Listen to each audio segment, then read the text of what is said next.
In today's global economy, quality matters. Benjamin Franklin once quipped, "The bitterness of poor quality remains long after the sweetness of low price is forgotten." Quality Matters is here to talk about all things quality. So whether you're looking to improve your business, getting ready for an audit, or dealing with failed inspections, tune in, check us out, then get back to doing work that matters.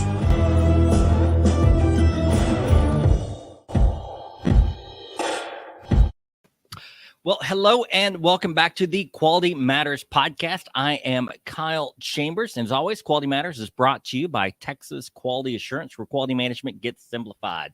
Today, we've got two guests on the podcast, so doing it a little bit differently here, but we've got a really kind of interesting, fun take on a topic. Wondering what's going to happen with ISO, the international certification system and schemes, with the war in Ukraine, the sanctions on Russia, and just all the craziness going on around the world. How might it impact in the long term? So that's really as much as I got here. We've got the guys on that are going to be able to tell you a little bit more. So let's welcome back Michael Miles and Chris Paris. So we've got quite the meeting of the minds today here, right? Well, it's good to be here. Hey, so let's go ahead and do a quick introduction for folks that may not have listened the past few weeks. So, Michael, give me just a real quick intro on you, then, and same thing for you, Chris. Okay, I'm Michael Mills. My basic focus is on meeting quality requirements in the most pragmatic way possible, and I blog about this, so you can find my obnoxious opinions going live every week out at Pragmatic Quality. That's pragmatic-quality.blogspot.com. Cool. And make sure we got a link in the description there. And I got to tell you, getting stuff, both of you are prolific writers. And that is something I wish I was better at. I'm lucky to just get this podcast out every week. And you can check the history. I kind of fail there a lot of times. So, yeah, but you've got a podcast, so that's a good thing too. Hey, Chris. So we've had you on before, but give us a quick intro for folks that might not be regular weekly listeners. Yeah, I'm Chris Paris. I'm with Oxbridge Quality Resources. Been around since 2000 or so in the ISO scheme, and I'm generally the troublemaker in the industry. I do a lot of reporting on the conflicts of interest and fraud inside the ISO scheme. I also do ISO consulting as well. So I'm coming in unprepared for this That's the topic best way today. to do it, though. But I've been invited, and so I want to come, and I'm kind of interested to see how it goes. So Cool. So, as always, I just like casual conversations, and I've said this on the podcast before. It's like there's no shortage of no way to put it mildly, stuck-up intellectuals who love to blabber on with jargon over and over, and I don't think most people really want nor need that. And the few that do, y'all got sources to go to. So, Michael, this was kind of your idea to talk on. I think it's fascinating. I think Chris is the perfect person to bring in to chime in some opinions. So, fill us in on your idea here today. Okay, so at a 30,000 foot level, my idea is basically there's a war going on, Russia, Ukraine. May have heard about it. Oh, Sanctions against Russia from all of Western Europe, the United States, Canada, Australia, New Zealand, Japan. And in particular, that means, and we can get into the details of why it works this way, but that means that the international certification bodies are required to be sanctioning Russia, and therefore can't do any business in Russia, therefore can't certify anybody in Russia. And so I look at that and say, how's that going to play out over time? And the way I figure it, if the war ends tomorrow, fine, we'll all go back to what we were doing or something. Yep. But if it doesn't, I got a feeling it won't.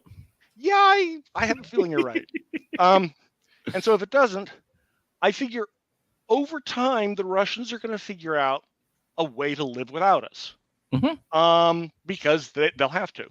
Well, and that's not entirely unheard of. No, of course. But that means that when we finally get peace down the road, whenever that happens, and we say, great, let's reestablish the international order, I figure the Russians are likely to tell us to take a hike. Like, we're getting along fine without you, and you guys annoy us, so why should we bother? And in the short term, that means Russia's isolated. In the long term, there's a lot of countries out there that are still doing business with them now, and that may decide they want to start certifying to Russian standards instead of to the ISO standards, because they're doing more business with Russia than they are with Western Europe and the United States. Yep. And if that happens, we're going to end up with a world that has at least 2 different systems of standards, maybe more, at least 2. And the whole concept of a single international standardization organization will be gone. Possibly. So that already took longer than I wanted, and that's just the 30,000 foot level. Well, I mean, it makes sense though, and Chris, I'll have you chime in here in just a second. But like, I run into this a lot with API versus ISO, right? So API has the API Q1, which is really darn similar. I wouldn't say close to identical, but really, really darn similar to ISO 9001. There's a few differences, but they can mostly be meshed together. And I think the fact that they can mostly be meshed together is because API at one point basically just copied word for word ISO and put some additional thou shalls at the end. So, it makes the integration easier.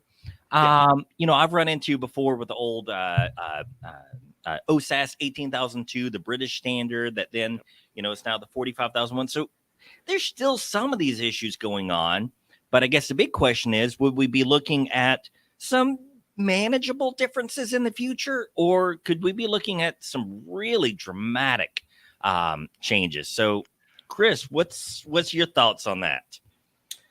That's a lot to unpack. Well, you got 36 minutes to do it. My first inclination is to say, if Russia were to leave tomorrow, good riddance. I don't know if I care. It's just that country has proven to be so problematic that, maybe they don't deserve to be part of an international community. There's plenty of Russian people over there probably don't like what's going on, but the overwhelming majority of their population is on board with this. So they want to create another hermit kingdom like North Korea, and, let them go for it. But then the bigger question, I guess, is, would that break up this idea that Michael says of a universal single source of certification, meaning ISO or standards, not certification. Well, and even API will do the ISO certifications as well. Yeah. I don't know if we have, another point in just random order. I don't know. I got a lot of thoughts going through my head, but I'm not sure that Russia's the real risk. China is the one that is right now working on a plan to eradicate ISO, and they're doing it in front of everybody. Bring this up. I have it here. It's called China Standard 2035. You can Google that. China Standard 2035. It's an official government policy, and of course they don't say they're going to eradicate ISO, but they're talking about overtaking standards development, first internally to China, and then internationalizing Chinese standards. And the big concern that companies have is, now we got to comply with ISO and we got to comply with Chinese standards who want to do China. They're already underway with that. Yeah. Russia's barely out of the caves. I mean, they're still trying to invent the light bulb over there. It's really a mess. I'm not sure they're the ones we need to worry about, but I think we all agree that there's a big partnership there. Go ahead. I think we can all agree that between Russia and China, that's a big partnership forming, that almost what one does, the other one maybe not follows in lockstep, but we're seeing a lot of similarities in policy there. Yeah, well, China hates Russia. They don't like them, but they get along with them more than they get along with the United States. Yeah. Right. And so ISO's problem right now is the real reason that they will not stand up against China. They won't stand up against Russia, is because they don't want to upset China. They don't care about upsetting Russia. Russia right now, if I look at the data, Russia has 4,313 ISO 9001 certificates. That's insignificant. We probably have that in with over 1 million, so they don't really care about that. They do care about the China market. And if ISO were to stand up against Russia, that's going to upset China, and they will not do anything to upset China, which is silly because China's basically told them, you got a target on your back. We're going to take over standards development. So maybe I don't know. I don't want to change the topic. No, but because we're talking about Russia and Ukraine. But the other part of me says that, which is more important, having a single standard scheme or morality. And I just think that what Russia's doing is so horrible. Agreed. They need to be held accountable. But it does sets a course for us doing that now. Every time some country does something bad, we're going to kick them out of ISO. And I don't know, but I know the Russia thing is just over the limit. It's over the limit. And to be clear, I'm not recommending some different course of action from what we're doing. No, I'm not saying, oh yeah, the Russians are really great guys or anything like that. I'm not saying that. Do not take that snippet and post it by itself. Oh, that's what the internet's good for, though. That's what it's designed for. That's wonderful for that. But no, all I'm saying is that everything you do has a ripple effect. Yeah. And that we should therefore, if we look downstream, expect to see the system unraveling. Yeah. And it's and it might, as you point out, it might have unraveled anyway, even if nothing had happened between Russia and the Ukraine because of China. Yes, that's entirely possible. And while it's true that Russia doesn't represent a very significant market for ISO today, and Russia by itself probably won't in a long time, my thought is right now there's a lot of countries where the penetration of ISO is very superficial or non-existent. And because they don't have enough going on that it's worth it to them to really institutionalize a standard system, or if they do, it's something purely local. However, ultimately, as those countries advance and join the world market, they're going to have a choice of whose system of standards do they want to sign up with. And that's where I say, in the long term, I don't know, but I can't guarantee that it's going to be ours. So here's the big question I would pose is, and again, this kind of one brought up API. Well, let me kind of consolidate my thoughts here as well.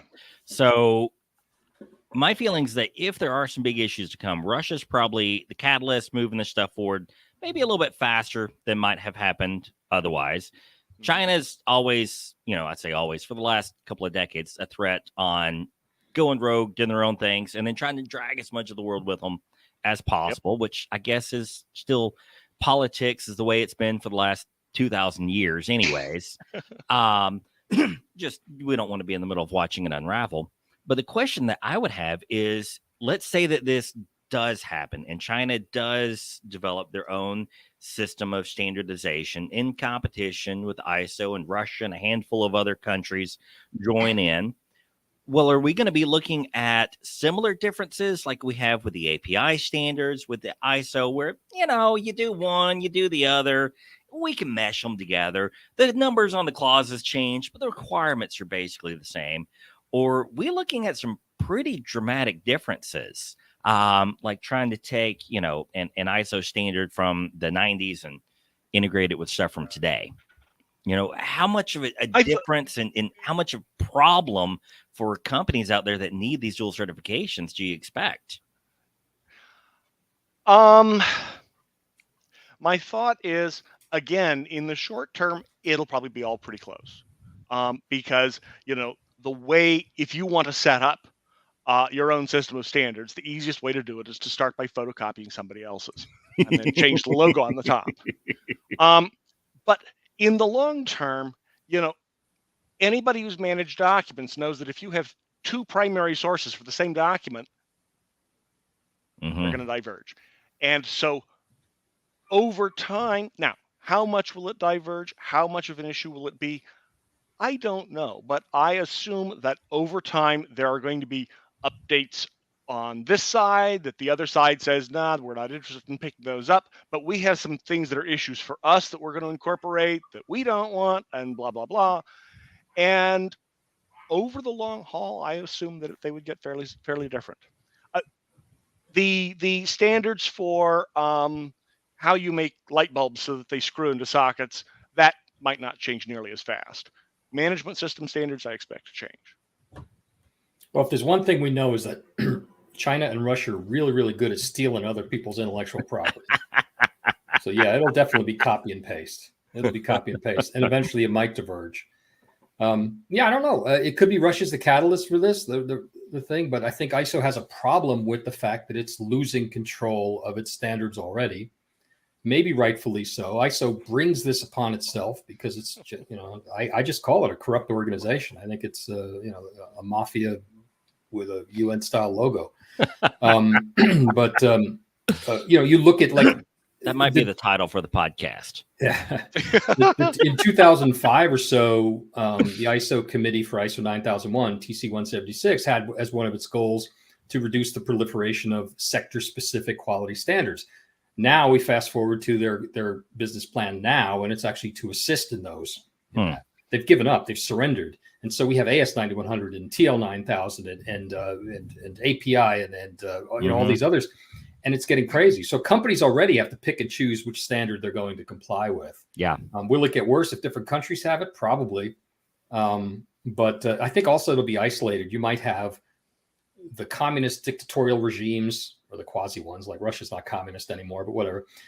Russia and China and North Korea will have their set, and like, who cares? I mean, it'll be, I guess Hungary will have a problem. They'll have a decision they have to make, which one they're going to go with. But, for most of my companies in the United States, Europe, and those South America and everything, they're not going to go that way. But, none of us have a crystal ball. It could be. Yeah. Yeah. This could get crazy in 10 years. Now, I mean, you say South America, but correct me if I'm wrong, but I don't believe any country south of the Rio Grande have sanctioned Russia. And the thing is that, enough years ago, yes, the Russian economy, because it's still not a tremendously large economy, it wouldn't have been a big deal. But Russia's sitting on a lot of oil.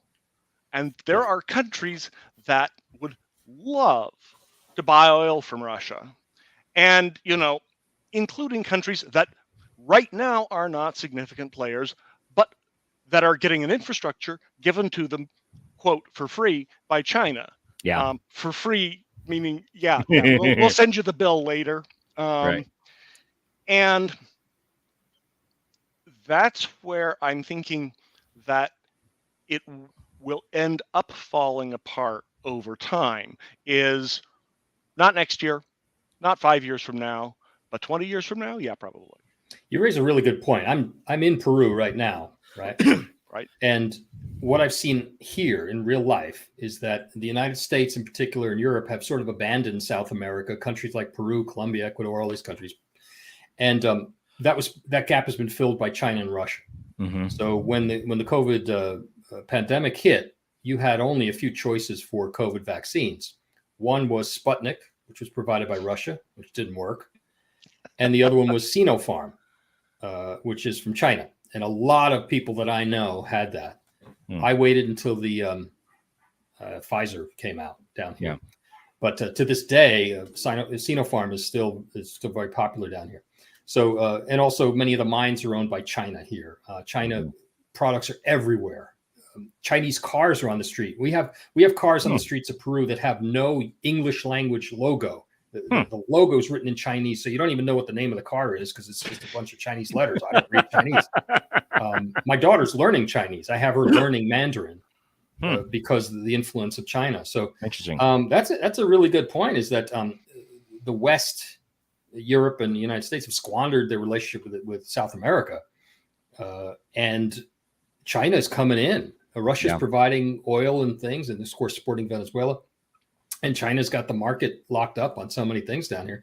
So Peru in particular would be stuck. If China and Russia created their own ISO equivalent, right now Peru is like loyal as a dog to ISO, but they could switch in a minute. They wouldn't care. So that's very especially if, like I'll say, the first iterations of these standards are effectively copy and paste. Well, what the hell does it matter if I switch? It's the same thing. And I advise clients on, at least once a month, someone asks, well, should we do 9001 or Q1? I'm like, who's your biggest customer? Ask them. Yeah. I mean, that's really what it boils down to. Is who's your customer? What do they care about? It's the same. 90% of it's the same. You could, all we have to do is change a couple of references in your manual. You went from Q1 to 9001. It's a little more difficult to do now than it was 5 years ago. 5 years ago, it's the same. So I kind of see your point, Michael. It's like they're already diverging a little bit. Then, of course, API's got the Q2 standard for the services industry, whereas 9001, it's like, we don't really care what you do. You could be a church, you could be a manufacturer, you could be, doing NDT work. 9001's for you. So what type changes? So we're talking about, changes, and this is all speculation, total speculation here. But like, what type changes would you think might be different? What would be some differences there? I mean, would you expect this to go much more granular to the industry specific, kind of like you mentioned, or what would be different if some new quasi international standard comes out in the next decade? I'll take that. I don't know what that'll be. All I know is that the people involved who in those countries in Russia and China, they're just not very good at this. So whatever standard they produce is going to be a copy. It's going to be a poor copy and paste. They don't have big thinkers over there that are going to advance this. Those people have fled those countries. And the other thing is China's policy is specifically said it's going to be China first. So whatever additional tweaks they do is going to be to support their country. Yeah. Sure. I don't know what that would look like, though. I don't know what changes, what that would mean. It's a good question. No, that's what I'm thinking. I was like, well, if it's all different, okay, well, how bad is it that it's different? Because again, I've got several clients that maintain both 9001 and Q1. And it's like, okay, well, the only real difference we pick is, well, which numbering scheme are we going to go with, right? Are we going to number things according to the 9001 clauses or the Q1 clauses? Other than that, interested parties, issues, calibrations, it's all the same. But here would be another thing, Chris, this would be for you, is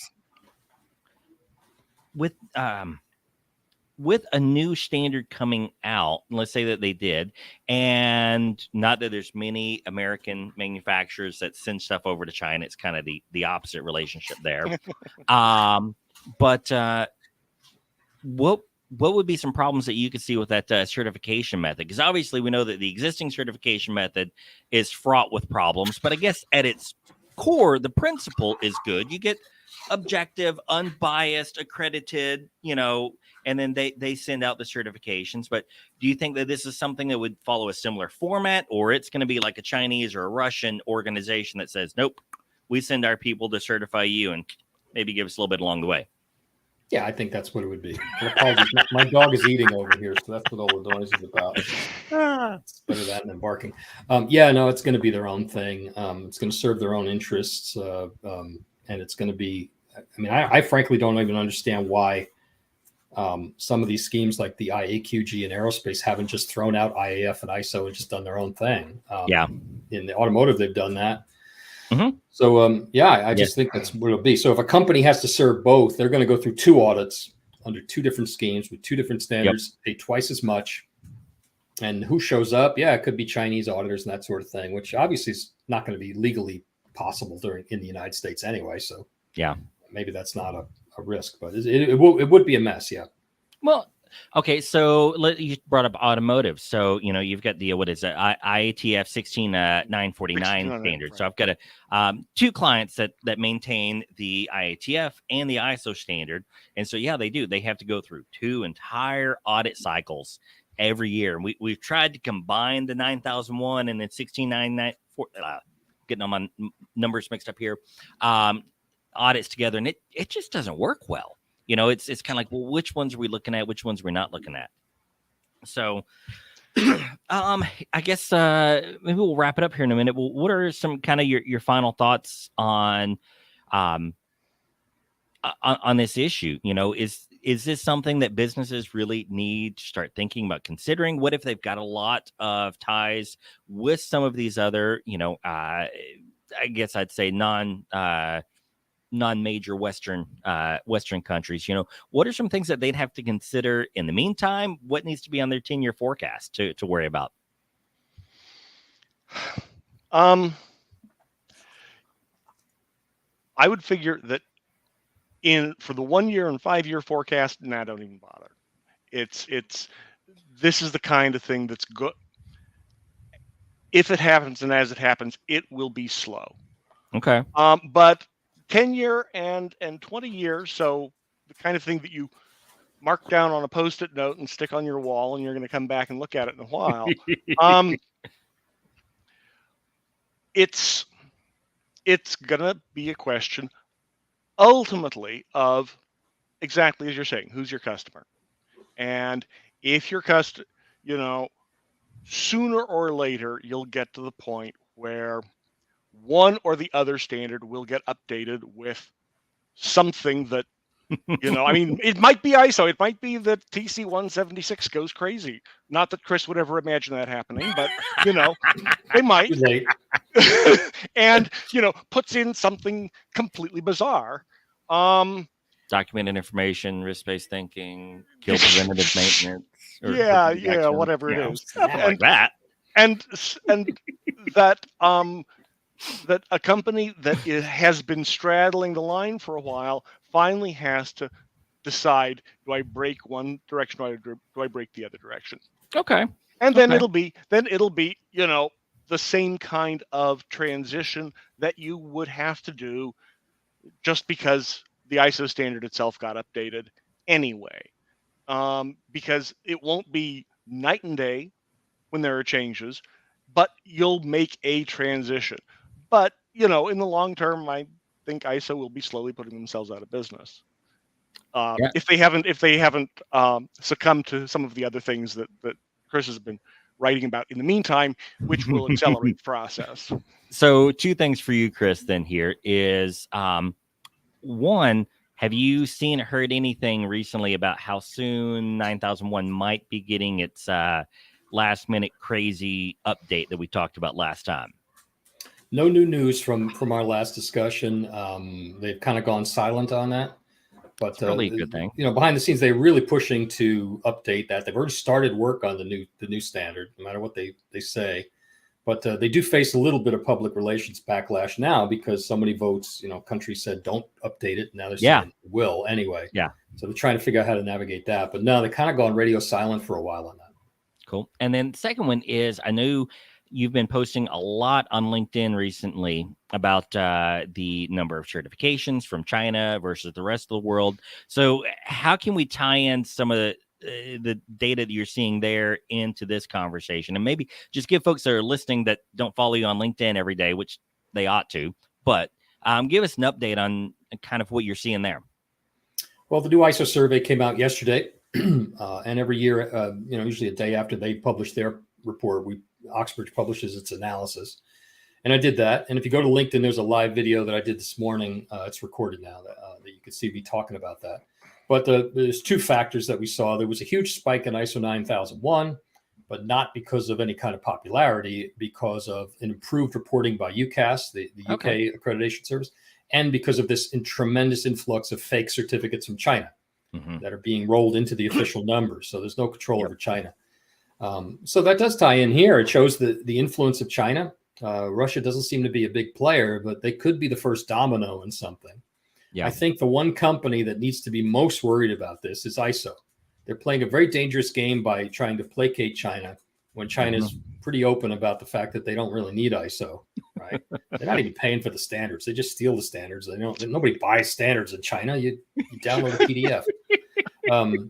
So I don't know if they really have the right mindset. They need to be concerned about that. But I'm not sure that they need to figure a way not to placate these bad actors either. Yeah. They're placating Russia and China. It's not really working for them. It's upsetting people. Yeah. My mindset is more short term. I don't want to support Russia. I think what they did is bad. I'm not really concerned about the 20-year impact. I'll be dead. So I just want to hold them accountable now. And China, not fond of them either.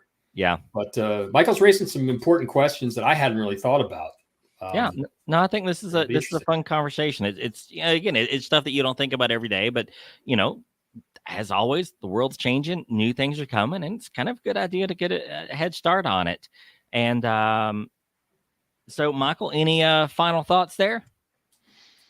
I think I wrapped up with the last time you asked. Yeah, cool. It's not going to be overnight. It's and yeah, a lot of people who are working in the business now won't be by the time it happens. But True. I do think things are going to unravel.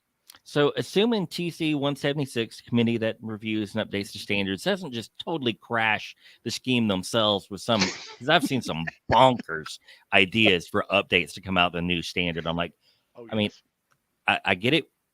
Climate's an issue, but I don't think that's an issue for 9001. I get it. Agile's the buzzword for every geek out there, but I don't think it belongs in 9001.